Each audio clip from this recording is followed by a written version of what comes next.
Shika phone bana. Huyu msumbua tu. Mbona? Na mjuana last week. Huyu bibi mama anadai maintenance na silipi. Hauna choice kuti kusema. Koti usaina madem sana bana. Hiyo ni sheria. Sialiolewa tena.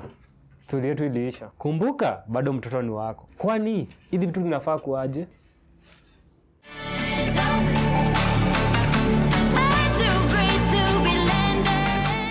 Hey guys, welcome to my YouTube channel.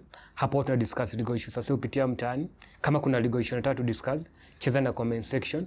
Leo tuna discuss child custody na maintenance. Kwa hii video tuta discuss child custody, aina za custody, child maintenance na considerations kwa tuangalia before you make a custody order ama maintenance order.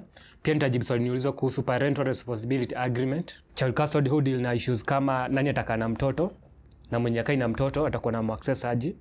While child maintenance ina deal venye both parents wata provide basic needs za mtoto. Kabla tuanze ina za custody, kuna principle muhimu kwa constitution, article 53(2) inaitwa best interest of the child. Hii principle inasema kwa matters zote zina involve watoto, maamuzi yote yanafaa kuwa kwa the best interest of the child. On custody kuna aina mbili. Ya kwanza ni legal custody. Legal custody ina refer to rights na majukumu wazazi kupewa na custody order kama ku provide basic needs za mtoto. Article 53(1) ya constitution inasema both parents wako na equal responsibility ku provide ya mtoto. Pia hata kama wameachana, mmoja akaolewa mwingine akaoa, it doesn't matter, both wanafaa ku provide ya mtoto. Ya pili ni actual custody. Actual custody upewa mzazi mwenye anakaa na mtoto. Koti kimeki decision who guide on the best interest of the child principle. Kwa hii principle kuna general rule, mtoto wa 10 years ambaye ni mtoto kwa less than 10 years atapewa mamake unless kuna proof mamake ni threat kwa huyo mtoto. For example, unaweza onyesha mamake ni mlevi excess such that she can take care of the child. Pia section 83 of the Children's Act ina list vitu koti inafaa consider before you make a custody order. Some of them ni best interest of the child, wishes za mtoto na safety ya mtoto. Once court ime consider hizo principles, ita proceed ku make a custody order. Sometimes court guide wana reports kutoka kwa children's officer, social worker, psychologist na wengine. Child maintenance ni jukumu la wazazi ku provide basic needs za mtoto.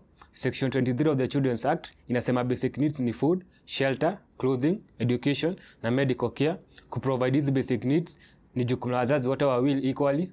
Pia section 94 of the Children's Act ina list vitu koti inafaa consider before you make a maintenance order. Moja hizo ni earning capacity ya kila mzazi, financial needs za kila mzazi na financial needs za mtoto. Ndio koti jua chenye kila mtu ana earn every month, itauliza both parents for the affidavit of means. Kwa hiyo affidavit watalist chenye wana earn every month. Once court ime consider everything, ita proceed to make a maintenance order. Kuhusu parental responsibility agreement, hii ni written agreement between the parents wakiagree venye watako parent mtoto. Hii agreement imetajwa section 26 ya Children's Act na inafaa kuwa na section kadhaa. Leo tuta discuss tatu. Ya kwanza ni description section. Hapa mta include majina ya wazazi, ID numbers na addresses. Pia mta include jina ya mtoto na date of birth. Ya pili ni custody section. Hapa mta agree nani atakaa na mtoto na mwenye atakaa na mtoto atakuwa na muaccess aje. Ya tatu maintenance section. Hapa mta agree venye mta provide basic needs za mtoto. Once mmesign your agreement, ni advisable you are registered kwa Children's Court ndio ikuwe adopted kama court order. Finally, kwa hizo matters za watoto, mnafaa kuweka your interest kando, mconcentrate na mtoto. Kama mwezi, mnaweza try mediation. Court inafaa kuwa to the last option.